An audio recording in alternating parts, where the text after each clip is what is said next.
Hello, viewers, and welcome to Reminiscences with our guest Alhaji Muhammad Farouk,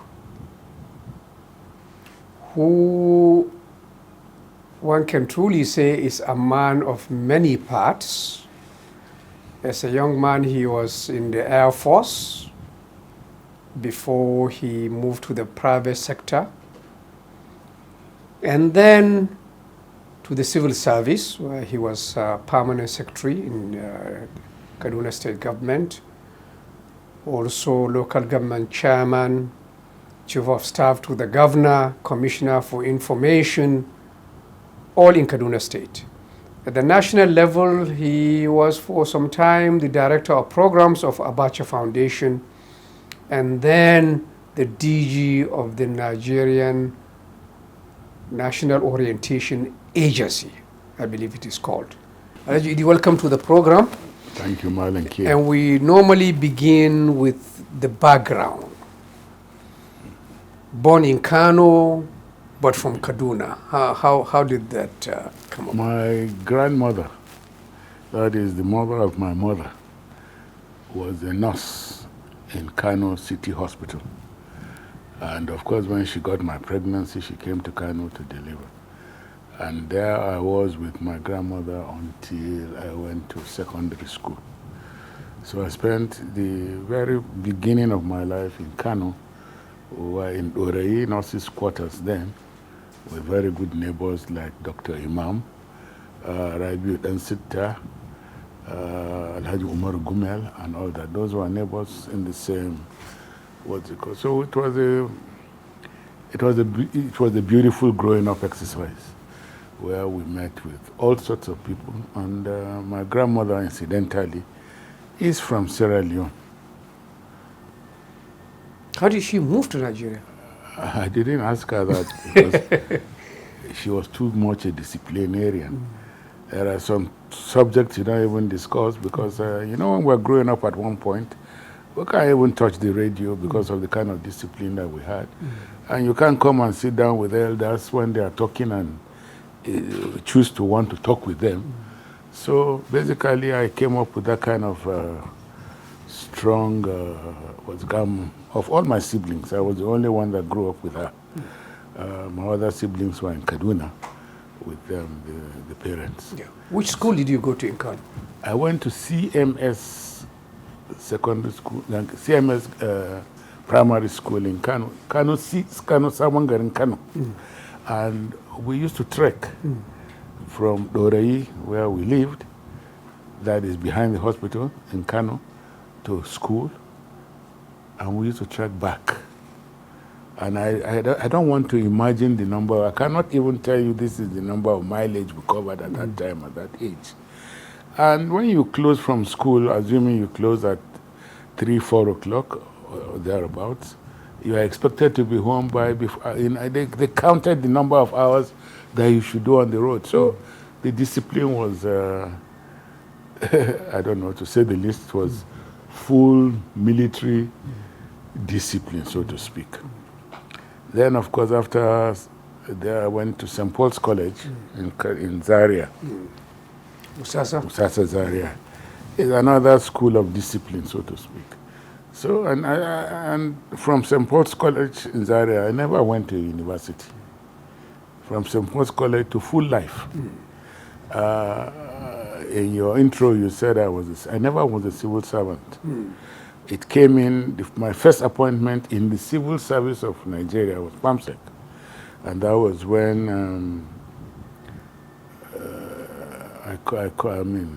under Malin Keita, whose campaign at that time, in 83, the campaign that led to his being governor in 83, I found myself in, and I acted very strongly so in that campaign. And indeed, in that year, I was the first appointee of government. Political appointee. So all my appointments have been political. Yeah, but before we go there, what decided your choice of Air Force? And why did you go and leave so quickly? I had to leave the Air Force. In fact, you know, my parents had very good friends in the Air Force, including, may his soul rest in peace, Colonel Obada. He was then, but ended up as General Obada. Hamza Abdullahi of Shima of blessed memory, and Mukhtar. AVM Mukhtar. AVM Mukhtar, yes. They were very close to my parents. And as a young man, because before I went to the Air Force, I was working in some other places. But I liked the Air Force because at that time, they used to go to Germany. And when they come back, they were just the star of the defense group. So they convinced my parents to go into the Air Force, which I think they did it in good faith. But when I went in there, it became another military. The discipline there is also like the one I grew up to find out, and I didn't want to continue on that path. And in any case, I didn't go to the Germany, because I think at the time I got in there, Germany had whittled down, so to speak. So the long and short of it is that I didn't like continuing in the Air Force. And there was no consequences for you leaving like that abruptly? No, they will arrest you, they will lock you up. I was caught another time during Doba, the National Doba. We had a committee on catering. My mother, incidentally, is a caterer. I had now come back to Kaduna, even now. And I was taken on a temporary basis to run the... To help your mother? Say? To help your mother? Yes, to help them, so to speak. Yeah. I was put in the store. And there's an Air Force officer, I don't want to mention his name, his soul rest in peace, he's gone. He too was a businessman, even in the Air Force. And they gave him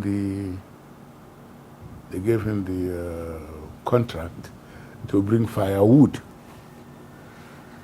And where the catering was, it is the government college, Kaduna, and they had full catering service equipment in that place. Big stoves, big cookers, gas and all. So there was nowhere you can use the, what was it called? So but I processed it for him. The day he got his pay, the next day he arrested me too. So you are discharged? Yes. Is it discharged? Okay, I was discharged, so to speak, yes. You earlier said the appointment that came to you in the Kaduna State government as, I believe, DG of the liaison office? Yeah, the first not DG, appointment. PAMSEC liaison office. Was a political appointment. It is political. Now, at what point then did you join politics? It is because of the politics that I got the appointment. Because when politics came in place, this is 1970s, from with the NPN, NPP and the rest. Right. The NPP, okay. Second Republic. Yes, Second Republic. I met with my friends. I said, look, I want to go into politics. And they all laughed because it looked an impregnable... You were young then, right? I was very young then. Yes. So that was even in 78, 79. Right. That was it. So I now decided I was going. I said, but I look at the whole party, GMPP, MPN, and the rest. And I thought, where do I have people that I can relate with? Because even as a young man and a young student, I had always had a passion for MPC. And I thought that the MPN was the place to be. You are not tempted to go to PRP as a young... No. I never even as a small, I didn't want the PRP. You were never tempted? I wasn't the Aminu Kano kind of... no radicalism? No, a radical of some sort, but not that kind of. Right. In any case, when I decided on MPN, and now how do I break into this strong wall? And I recall that because now I was having a public relations company. You know, that kind of public relations that you hit your head against the wall and nothing is coming out of it. I'm sure, Kabiru, you know what I mean. How do we break in? So, meanwhile, the MPN was talking about housing and food. I got one. Fortunately, there was a graphic artist who I later even assisted. He's an Igbo boy called Mbonu. I don't know where he is now. I said, look at what these people are preaching about. Can I get a visual? What was it called? In any case, he came up, and I came up with the slogan, vote against hunger, vote MP, and vote Shagari. And then he designed a very beautiful, like, you know, in those days, we were not having the kind of posters they make were like bread and all that kind of wrappers and things. This came out like a calendar that you have today. We got this, and on credit, went to Maritime Printers in Kaduna, who did the, what's it called? Because Shagari was coming into Kaduna on his last trip to Kaduna. We went to Doba Hotel, that's where I was going to be. When we got to Doba Hotel, he held a small rally outside Doba. And when he came, everybody was fine. But when he got to before the lift, security cut everybody off. Now, what do? We have these posters in hand. Fortunately, the supervisor on duty, Patient Jalo, asked, where is Shagari staying? Yes, supervisor in the hotel, right? In the hotel, yeah. Right. Where is Shagari staying? She just gave it to me because how would I use it anyway? I went to the... So she told you the room number? Yeah, she gave me the room number. And I went to the security there. I took the phone and I called. I said, can I speak to Mr. President? Was he president then? He was, no, that's how he was addressed. He was a candidate. He was a candidate, right. But then we had been calling him president for being candidate. Yes, okay. I took the phone. And I said, you don't know me, sir. What's it called? And I have something for you here. He said, okay, the chairman Kaduna is downstairs. He said I should give it to him. Meanwhile, may his soul rest in peace, Suleiman, he was the chairman and he knew us in town. But he didn't quite like us because we were too much, we are just men about town, so to speak, you know. And I met him, I said, I showed him the poster, just what you can see. And I said, Mr. President says we should come with you. They said, and I gave him the room. He said we should wait. So we're outside, and about 2-3 minutes later, he said we should come in. And when we went there, sitting directly opposite the door was, again, may his soul rest in peace, Alex Ekweme was the deputy, was the vice presidential candidate then.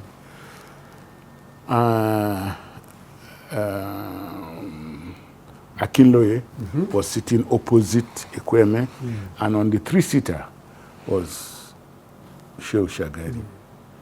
And standing behind Ekweme was Sale Jumbo, was Ibrahim, what's his name, from Lafia, oh God, and Jolly Tanko Yusuf. And our poster was in his hand. Ekweme, you know, he's an architect. He said, gentlemen, what is this? I said, it's just a graphic expression, presentation of what you have been preaching, and that's what we thought it should be. Kept quiet. I was, where did you do this? We said, right here in Kaduna. And he just turned and said, what are these people in Lagos doing? And now he decided to critique it because the tomatoes were too red. And red is the color of PRP, so to speak. So you should have toned this a little bit and things like that. So Shagari, from where is that? It's in Hausa. So where is the Hausa version? Where is the Hausa version? And I said, what is your program like now. He said, tomorrow we are going to Sokoto. We will be in Kano 2 days after. I said, sir, you will get it in Kano. How do you now translate vote against hunger? Vote against, in fact, just vote against hunger. How do you translate it in Hausa to capture the essence and the meaning? Fortunately, somebody told us about a young graduate of Hausa, Bello Sule, who ended up as executive director NTA. NTA.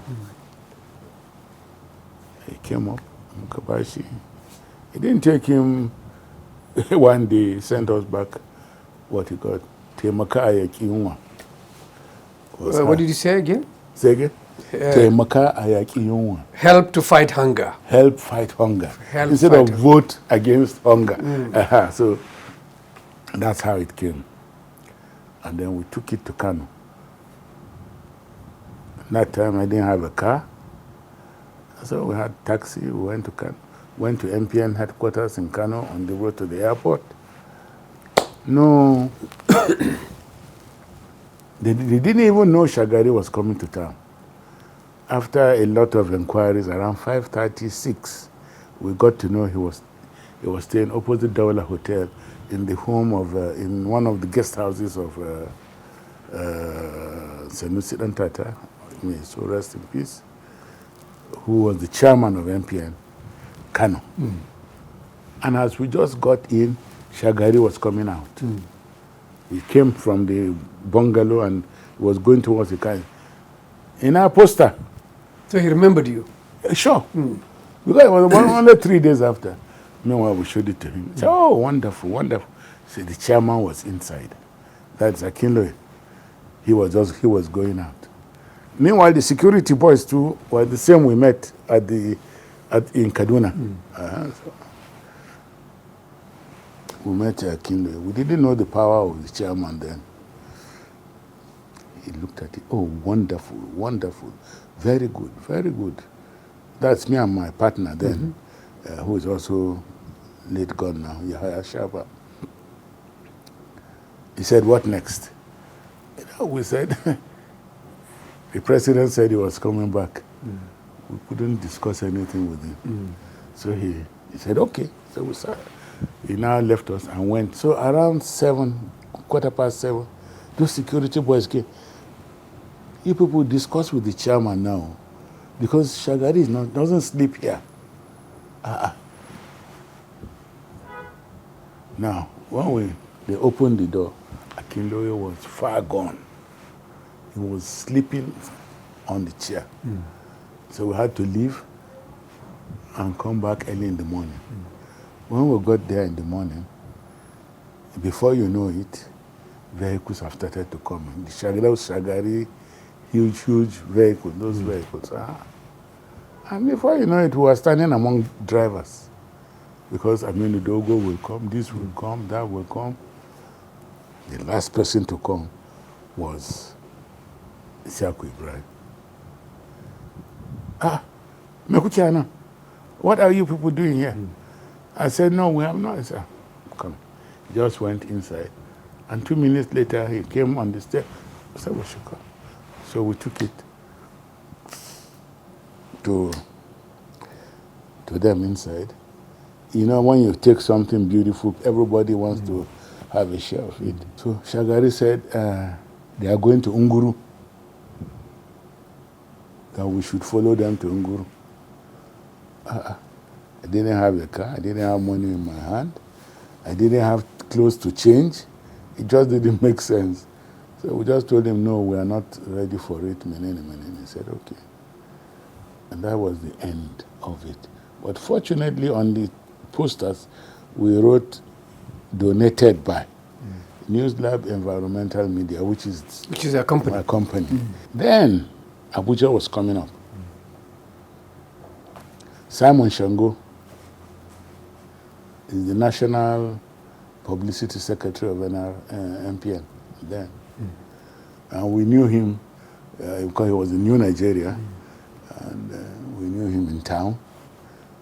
So we wrote to him, and at that time, is it Action Group then?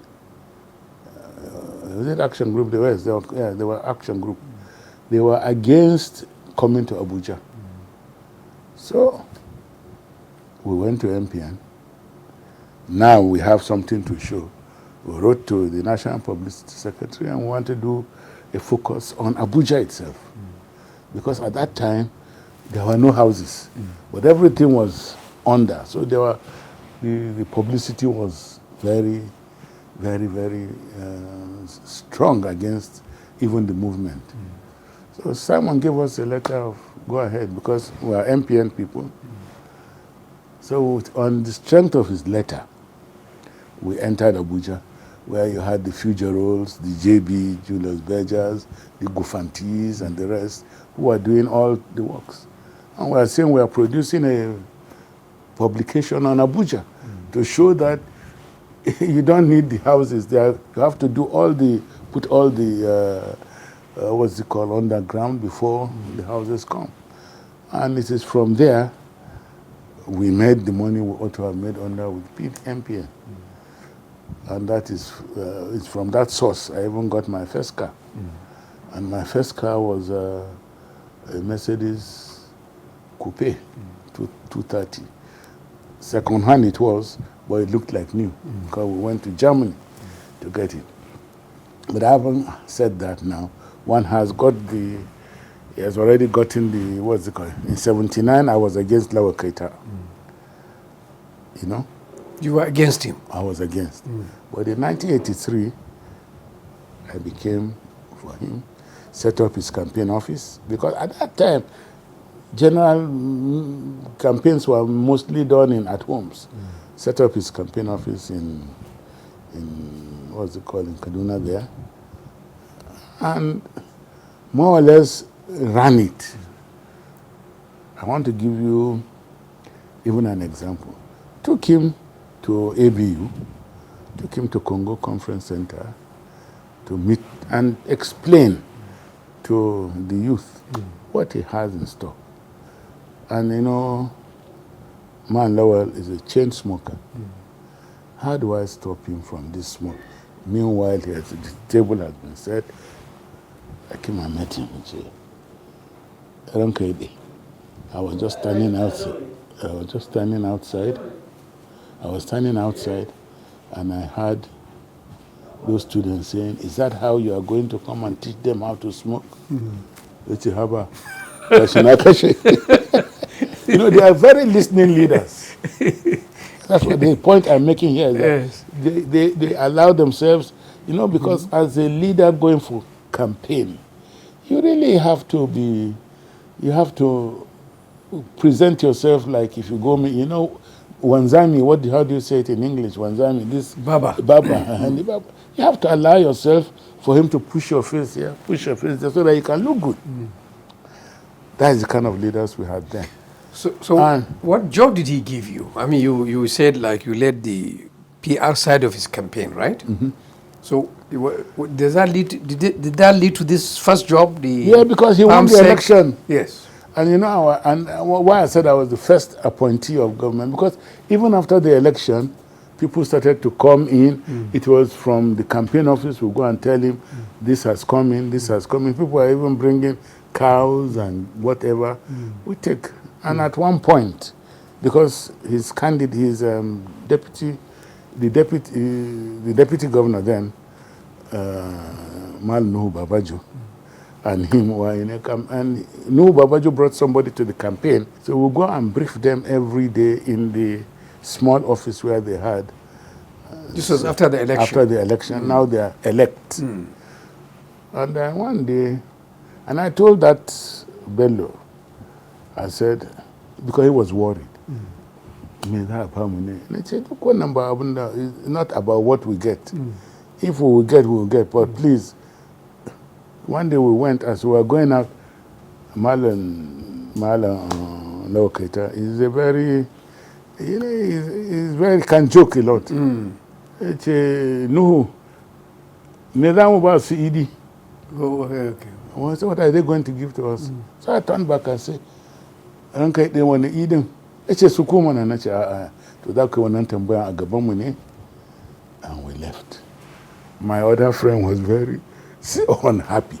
But I knew that if you work, you will get. What's it called? So you got PAMSEC liaison. What does that mean? Yes, you know, I didn't even meet my person I was succeeding because he left immediately. They lost the election. I don't even know him. So liaison I to was where? the first person to be given, because they are going to be sworn in on the 1st of October. And on the 2nd of October, he was going to Lagos. Okay. So it was Nuhu Babajo, the deputy governor, that he sent to tell me that he's sending me to Lagos as the PAMSEC. Okay. And I resisted. When you don't do anything. Yeah, you understand? You can.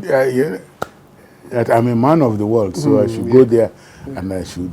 Well, a man about town. So basically, and I went there on the 1st to Lagos, and on the 2nd he came, and of course, you know, that was where the headquarters was, and the National Assembly was there, and everything was there. So from that point, it became. Life became good and easy. You spent many years in the service of Kaduna State government. Yes. From that position. You know, from that position, then there was the coup on the 31st of December. And of course, Governor Maazu was appointed as the governor. We stayed there for a little while because, and at one point, the then head of service, who also now had been retained by Maazu, called me and said, the governor is highly embarrassed with my presence here. I said, you didn't tell me who to hand over. I said, hand over to the highest person. Of course, I did, and I left. I went back to Kaduna and continued life, and there was another coup, and Colonel Njiwa Umar took over and appointed me. Coup. Yeah, and appointed me chairman Kaduna local government. After which, what was your connection to him? Yeah, it's not connection. I don't know. You should ask him that question because I didn't go ask him I want to be. I was just appointed. Okay. And I think I did. I did creditably well in that opinion. I am saying that because, one, by the time I was chairman, there was still this night soil men. I abolished it because every home must have proper toilets, not the one that somebody will come and take and go around. And we came during after Buhari, the why. You know, they had this environmental day and things like that. People bring all their rubbish and put in town. So many streets in Kaduna were already blocked. During Buhari, it was possible because people voluntarily, in quote, came with their vehicles, contractors, and collected. But after him, this thing died down. So refuse were just piling in town. So on the 1st of October of one of those years I was there, I decided that no more. I mean, the laws of northern Nigeria is very clear. Every home must have a refuse bin. So I enforced that and launched the home to landfill, meaning that we don't want to see your rubbish. We zoned the town. We zoned it, called the contractors to come. You have to have the wherewithal. And then when we did that, we put in a price for collection. So what you do now is when we go after you, then we had all those sanitary inspectors, full, and very effective. So they come to your house, they show too much rubbish. Where is your receipt? If you have your receipt, we take that contractor to court. We have a court downstairs. So it was effective because when we cleared all the rubbish, I guess that we did well in that You served particularly long time under Governor Makarfir. I think you are his... you see, let me take you through the process. Because Governor Makarfir, we met in cabinet too. Okay. I didn't know him before we met in cabinet. When a new government came, he decided that he was going to form his own cabinet, and of course we were dropped again. Went back to doing business, and Mala Adamuchuroma of blessed memory. Also, now NRC had been formed, and they were looking for director of organization, and that was zoned to the north, and of course Mala Adamus held sway. And Mala Adamu and Lawa Keita presented me to NRC as the director of organization. That's how I came into being director of organization. And of course, we ran the election, Abiola election, which Abiola was said to have won, because that's how it is also said. He was said to have won.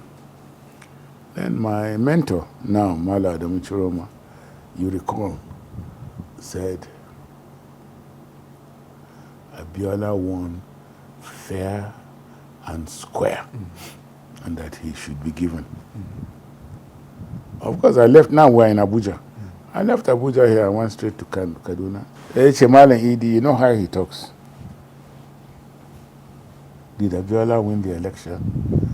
Of course, with reluctance. I said yes. He said, did he not win fair and square? I said yes. He said, let me tell you something, which I will say now. The North has been known for fairness and justice. And I'm not prepared to put it on the, what's it called now? No. The man won fair and square. Give him. We'll go back to the drawing board. When an election comes again, we'll go after it and win. If we win, we win. If we don't win, whoever wins, we congratulate. The North is for fairness and justice. And that's what the rest of the country respect us for, because they know where they can get fairness and justice. And I'm not prepared to throw it on the to the wind. So when Abacha took over, I think they directed the military governors then to appoint a minimum of one NRC and one SDP. And one of our very good friends from Kaduna, he was governor of Kaduna now, recommended, because I was Lawa Jafar's friend, he recommended me as the NRC. I didn't know Lawa Jafari, so I was in my house. So basically, that's how I now became the Commissioner of Information. Yeah. And I want to say that under the governors that I served with, all were not as they are now. You know, there was a lot of, like for Lawa Jafari Issa, for instance, we as commissioners were expected to, when we come to his house and they are going out, if there is food on the table, we're expected to start to eat. He will come and join us, which is not what I see happening today. So it's more collegial. It was more collegial. It was more, in fact, even more democratic, so to speak. Yeah. Because our views were well taken of. In our cabinet, we had the man who came from SDP was Harry Bongon, who later became the Agwantiap. But of course, again, he was Commissioner for Works. Makarfi was the Commissioner for Finance. Balarabe Kubau was our Agri Commissioner, and Patrick Yakuma was our Commissioner for Commerce. It was with them. We had one woman, Alhaji Rekia, She's still alive. She's in Zaria now. Basically, that's. And I'd like to ask you, sir, suddenly we saw you move to the Abacha Foundation. What's your connection to Abacha? First, Abacha is known to me. I know him because he's also from Kano. You know what I mean? And we'll go to the market and meet his father in the market. But his younger brother, Abdul is more my mate and friend. But that's, the connection is, you recall that as Commissioner of Information in that period, Nigeria was under attack by the rest of the world. We are now a pariah nation and what have you. Because of Abacha? Because of Yeah, Abacha's because of government. Abacha and his government. Yes. And of course, I convinced my governor then and said, we need to do something strong and solid in defense of Nigeria and Nigerians. And that's how we came about, not in our character. We got into it. So you are the ideas man. So we are the ideas. In fact, we created the foundation. It's our creation. Kaduna State, but I want to state that, of course, I don't want to give me the credit, but I want to give Lawa Jafaru the credit for allowing it. Yes. So that's how we came. With the proceeds of the launching of the Not in Our Character, because we did the Not in Our Character book and, of course, the video in two parts. Yeah. But we all know that Abacha didn't really go. He stayed. But at the time, so what was the foundation doing then in support? No, I mean, it's all about it that we are more or less like helpless. At one point in time, it became an embarrassment. In truth, he supported the foundation. He was there for the laying of the foundation stone. He was there for the launching of and the foundation. It was clear in our statement that it is for him to retire into. So he didn't go. If he was alive, he probably should have gone and should have retired and maybe go into the foundation. Yeah. Because when the Obasanjo government took over, I was still in the foundation. At that point, Makarpi had already become governor. Makarpi was the director of finance? Yeah, director of finance, because I got a letter from the government. They wanted to know the status of that foundation and what have you. As they wrote to me, because Abacha didn't have a penny inside the foundation. Not one penny of Abacha or his wife or anybody. It was all contribution. All I did was just to take a photocopy of the list of donors, which included half of the ministers then, Jerry Ghana and the rest of them, and I sent to them. Then the Modibo, who was the lawyer then in the, it is not a quarrel. I said, but your letter sounded like that. You wanted to know, and that's the status. It's a public trust.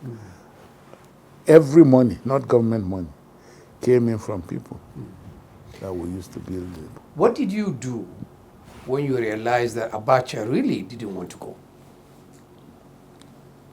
I don't forget that Abacha set up about 5-6 political parties. Yes. Yes, UNCP, I can't remember the rest now. But even at that point, the impression was that he was going. It was much later on that it became clear that he was going to be the only candidate in all the parties. Of all the parties. Okay. So what would I do? Of course, I was with UNCP, with Makarpi in UNCP also. Was it DP? I can't remember which one. But we were in one of them because Makarpi still, even at that point, wanted to be governor. I recall in this period, we went to see the then Samaila Gwarzo, right?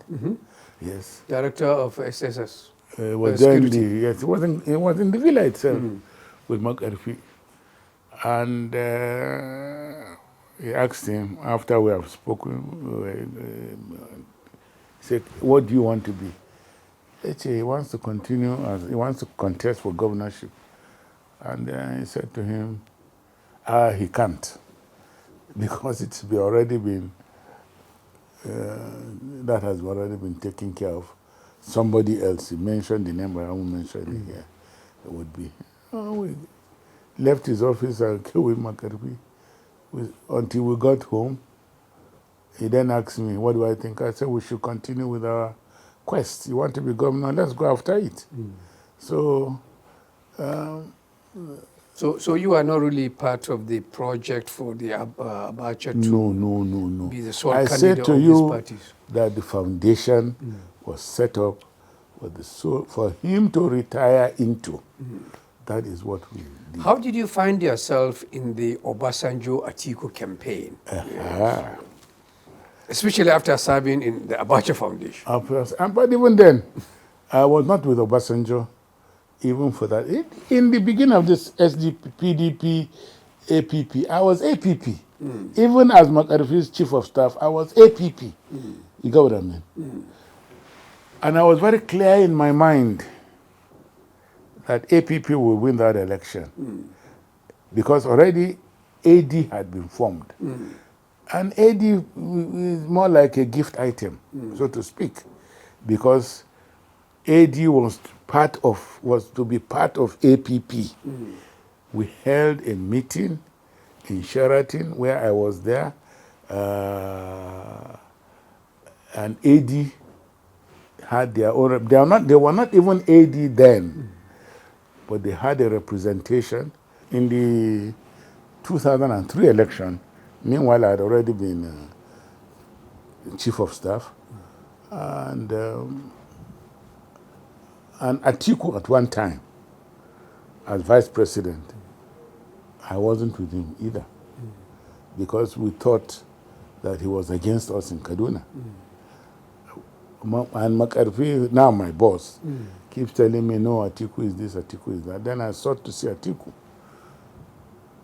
And I went to see Atiku in company of my friend, Rufai, and Atiku's public PR man, Chris Mama. And I told him clearly, I said, before now, I didn't like you.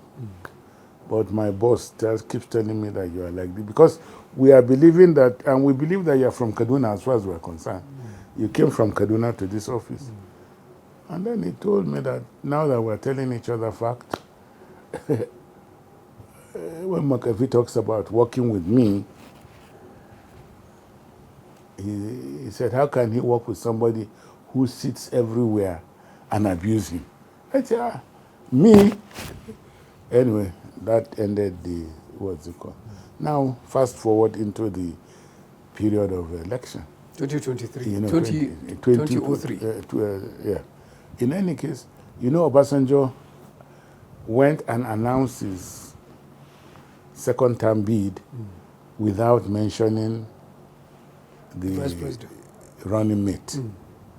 At that point, it was said that there was this little rift or something, and maybe he wanted to change.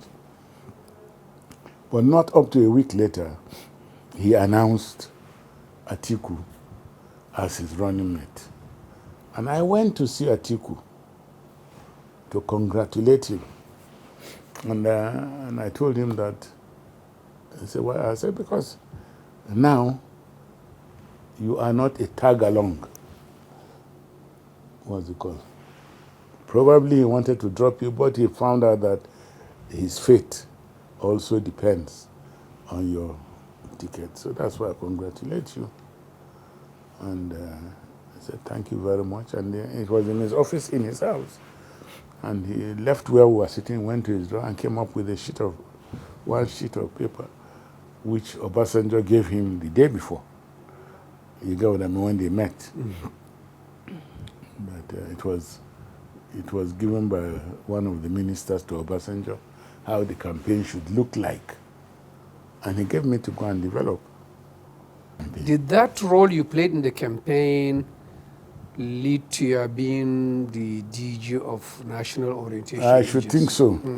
Because in truth, our role, we played a very good role, and the campaign was well managed because you had gurus in the campaign, Adamuchiro Matoni Aneni, Atiku himself, You get what I mean? Tabgum, who just came back from, what's it called? And we ran I believe that we ran a very good campaign. And usually, better campaigns win the election.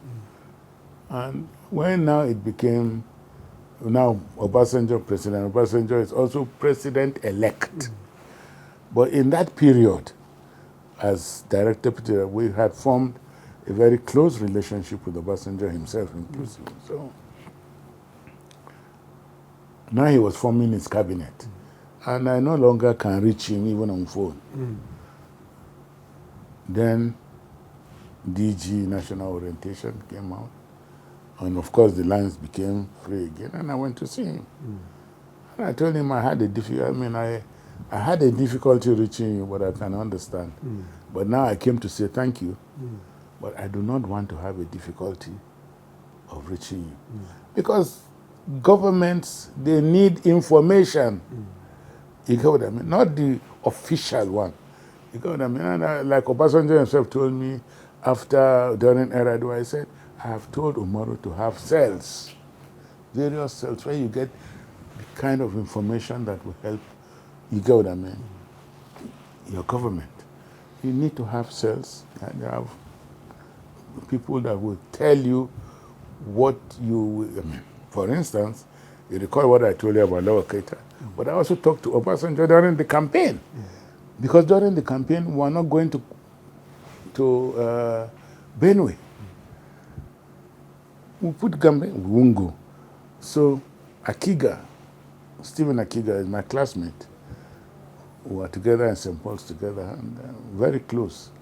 And he was now Minister of Police. So I said to him, why are we not going to your state? He said, I've been trying, nothing happened. I said, let's go and see Obasanjo. I went to see Obasanjo. He said, I don't think I have any appointment with you. I said, we don't have appointment, but we have appointment with you because it's about you. You know, that made him want to hear. I said to him, I was in the plane. That's the story created. And I apparently sat behind two people who turned out to be thieves. And they say you do not like the thieves. That things will happen in their state. You won't come. You're not even coming for campaign there. He said, no, it's not my fault. The governor told me that it is unsafe. I said, but it was also unsafe in Kaduna. You have been to Kaduna, we had problem, religious crisis, you will be there. You have even gone to Zaria Water Works. He took the phone. Call me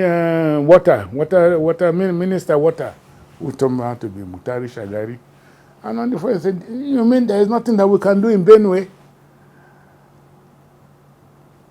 And it turned out to be one of the best rallies we had in that period. So you created this story in order to... Yes, to make sure that... Yes, exactly. This story about the plane. Yes. About the plane was a creation. Yeah, I mean, I don't understand. If I was behind two thief men and they are speaking thief language, how would I understand? I think there is this impression among those who know that you are a very skilled propagandist. Is this a fair thing to say about if you can recall Marlon Kabiru, basically, you have to create some of these things. It's not a propaganda. It's just to get the man to go out to Benue. He should be the leader and go to Benue.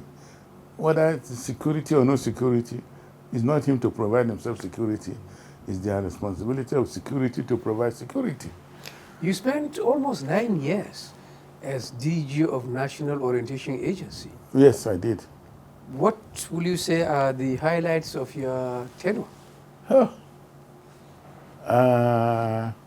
Even before you go, I need to give you some of the publications we did on the political... So, but is it only about publications, about conferences? What has the attitude, the orientation of Nigerians changed one bit? No, first and foremost, people make the mistake of thinking that attitudes should change from National Orientation Agency.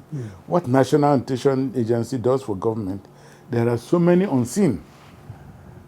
They have special report. They have so many reports they send to government on the goings on in the system. And some governments, including President Bola Tinubu, in one conversation with me, said they relied on their report. Because the report from National Orientation Agency is not like that from the security.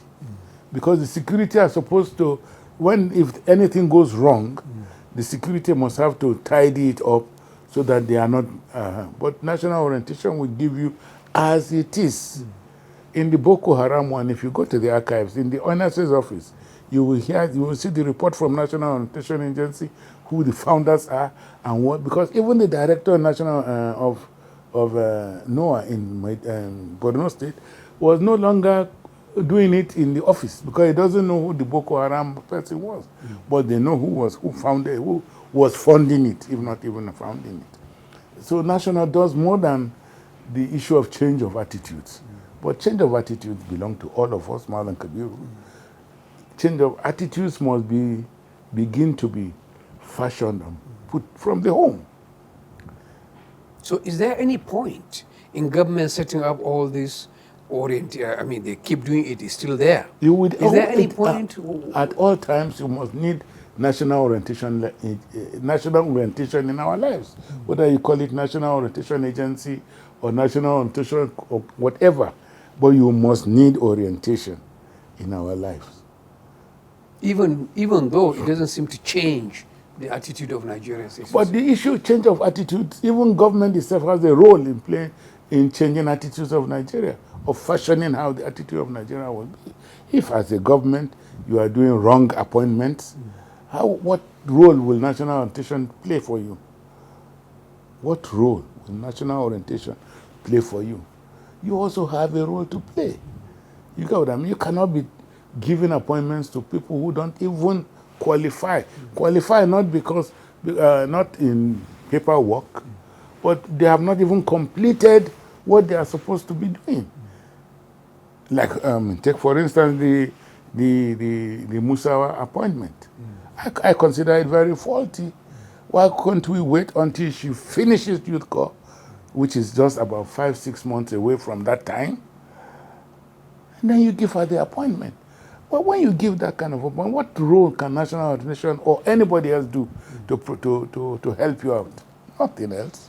Have you been active? I know you play so many roles, but what of Jawar and the Buhari government? Did you take any part in my assessment of the Buhari government, rather unfortunately, is that it was a failure. Everything was done wrongly. You can't go to Kaduna by road. Buhari, like I told you, I spoke to Atiku. If I was to have spoken to him, I would say, you are also from Kaduna. Because you came from Kaduna to this office. He did nothing in that wise. His strength is his weakness. Buhari's strength is his weakness. He appoints you and he allows you to he doesn't even care how you go on. So there were so many governments in his government, so many that were bigger than life. Did you offer any advice? Did you? Yes, I write letters, but you never get a response because I don't even think he knows me as a person. In my life, I think I have met Buhari once in his house. The other one, Salah, when I went to Kaduna to do after the Eid prayer, so many of the people we normally go to had passed away. So I told my friend, who also passed away, may his soul rest in peace, Muhammad Sani, we call him KDJ. We went to meet him. In his house, he was to greet him. Yeah, to greet him. And of course, he received us. We sat down. I said, we just came to greet you for the, what's it called? I said, thank you, man, you're good, you're good. I said, man, Sani, let us pray for. We prayed. After which we stood, he didn't ask my name, and I didn't give him my name. And to be very clear, I found the humor in him, when I said to him, "You don't get a permission to fall out." Then he said to you, "Fall out at your own risk." Then he escorted us. It was drizzling and saw us to the car. But after that, I don't think he knows me, no. But he didn't do well as the president. But you know, Tinubu. But I also voted for him. Yes. Because I thought, coming from the military era period, I thought in my mind that he would do better than Goodluck. But he didn't, rather unfortunately. What about Tinubu? This is somebody better known to you. Yeah, this one, I mean, I relate with him very well, but like in one of my interviews, I said people who spoil democracy and turn leaders into teen gods had no hand in how they became. They are called protocol and security. Immediately you become governor-elect, president-elect, of course, military will give you soldiers, police will give you choose from them. Then security, Minister of Foreign Affairs will send you their staff. They didn't have any hand in your becoming. And before you know it, your phone is in their hand. So they don't know who you know. They don't know who, I mean. So you're not in touch with the new government now? I have spoken to him once. But I have tried several times over. I have not been able to. I'm still trying. Because he himself needs a lot of advice going forward. What do you make of how the government is doing so far? I knew even before he became president-elect, like all Nigerians will know too, because he said on this one-on-one and to the general public that he was going to remove subsidy. And I also agreed to the fact that subsidy must be removed because we don't know who that subsidy money is going to. You got them. I think I saw subsidy as a scam. Let's talk about the private Idi Farouk. When did you settle down? A young Air Force officer, as you said, somebody around town. Yeah, my wife. I've married her now since 1984. Yes, she's from Cross River. If she comes in here, you can hear her shout. What I should have told them to keep. So we have 3 kids, doing well, in my opinion. But I'm still a man about town, so to speak. And Malenki, I think growing up, I made so much friends like me, older than me, even below me, kind of. And I think that goodwill. And I think everybody needs to, like people say godfatherism, this, everybody needs somebody to go up. Now that you are not active in politics, what do you do? I'm active. You're still active? It's just that I'm not going about, I mean, at 75, you can't be running around the street. But then,